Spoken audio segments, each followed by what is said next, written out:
Today we're talking about connecting with customers in almost a subliminal way, but a supernatural way as well. Connecting with customers by mirroring. Now, people have called it mimicking, and they thought maybe that might be part of sales folklore. Act like the customer acts. Do what the customer does. Say what the customer says. But this one is totally true. You know, there was a university study of people that were interviewed. And during the interview, the interviewers actually mimicked a lot of their body language. And they mimicked back in words, or they mirrored back in words what the customer or the interviewee was saying. And when asked when they were completed with the study, they said, "Do you feel like you were being mimicked at all?" And overwhelmingly, the people that were happiest with the interviews thought, "No, I didn't sense that at all." But what happened is, on a very emotional level, and almost like I said, a subliminal level, mirroring a customer can be an amazing point of connection. Now, let's just take, for example, Bob walks into your jewelry store, and Bob is really control country. His eyes are moving fast. He doesn't make a lot of eye contact. He's busy. He may even be on his cell phone. Well, if little Miss Bonnie runs up to him and says, "Hi, how are you today? And what's your emotional reason for being in my store?" And talking about feelings, he's not going to connect with her at all. Now, on the other hand, if Bonnie were to simply start acting like him, not approaching him aggressively, that type of thing, but being decisive in movements, decisive in the words that she says, and matching him in body language as well, you know what? He's going to start connecting with her. He's going to see her as a person to get things done. And that's what he came into this jewelry store to do, to get things done.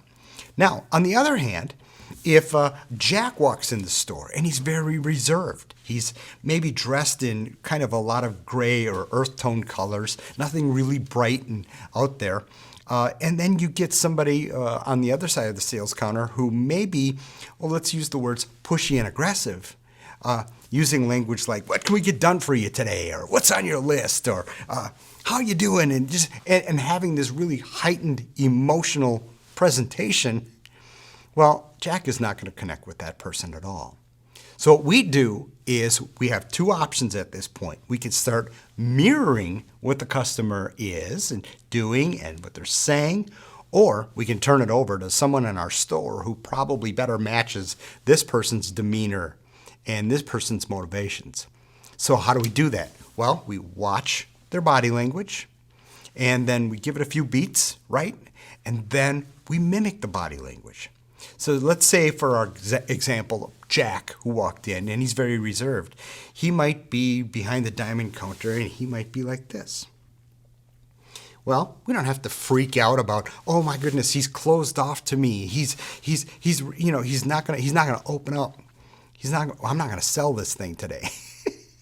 You know what? Just chill out. Give it a few beats. Connect with them on their level, at their energy level, at their verbiage level, right? And we're asking them the questions that lead us through the sale, like what brings you in today, and getting to know them a little bit, trying to find out exactly, what they're after. But then after a little bit, then we do the same thing. And we just start matching them, and then we repeat the same thing over and over again. If they lean back in the chair, we lean back in the chair. Or, we just give this subliminal, basically, cue that, hey, I connect with you, I can relate with you, I have empathy with you. Okay?